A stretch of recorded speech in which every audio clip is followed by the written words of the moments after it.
Good day po mga bayang karerista. February 16, 2025, Sunday at Metro Turf Club.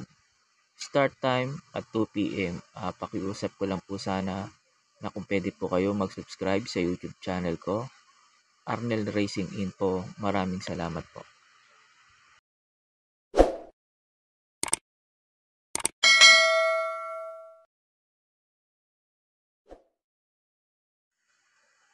Sa race number 1 na po tayo.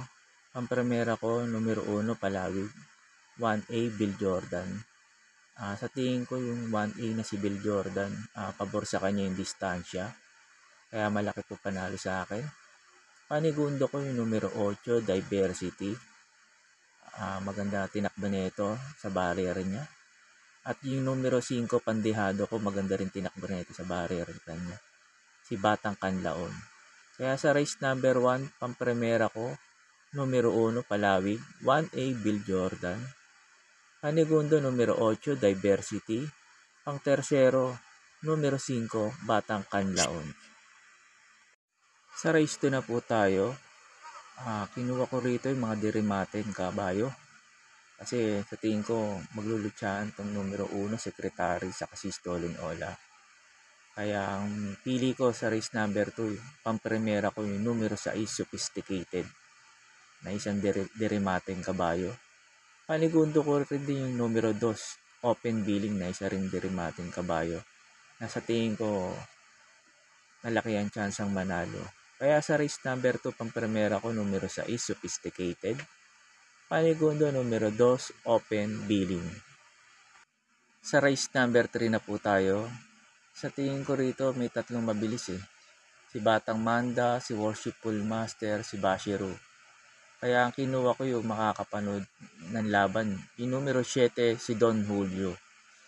Sakay ni JT Sarate. Panigundo ko yung numero 2, Batang Manda. Sakali kasing hindi mauna sila Worshipful Master sa si Bashiru at mauna si Batang Manda, malaki po ang tsansang manalo. Kaya po sa race number 3, pampremera ko numero 7, Don Julio. Panigundo ko numero 2, Batang Manda. Sa race number 4 na po tayo. Numero 4, Title Holder. 1 for the day ko na po to. Lamang na lamang po siya sa grupo na to. Kaya po sa race number 4, sosolohin ko na po to. Numero 4, Title Holder. Sa race 5 na po tayo. Numero 1, Sinag. Sisingilin ko na po to. Sa tingin ko, kaya niya po yung ere ng mga to Na tingin ko rin walang gaanong mabilis. Pero kung may puhunan kayo at gusto nyo magdagdag, sama nyo yung numero 13, si Flying Eagle. At numero 4, Charm and Luck. Pero para sa akin sa race number 5, sosolohin ko na po to. Numero 1, Sinag. Sa race 6 na po tayo. Dito ako sa numero 1, Lemon Bell, na pwedeng makasabay. Sa tingin ko malaki ang tsansang manalo.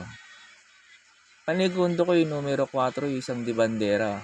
Baka walang humabol at makatapos.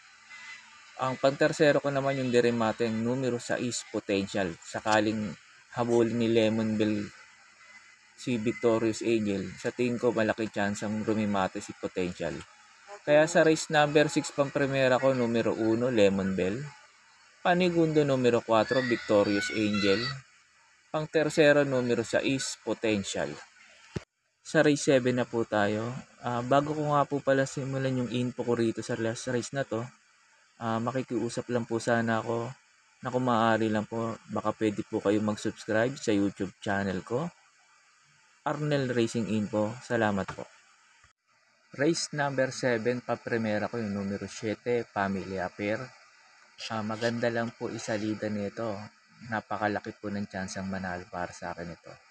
Panigundo ko yung numero 9, Big Battle. Natingin ko napakababa na sa laban nito.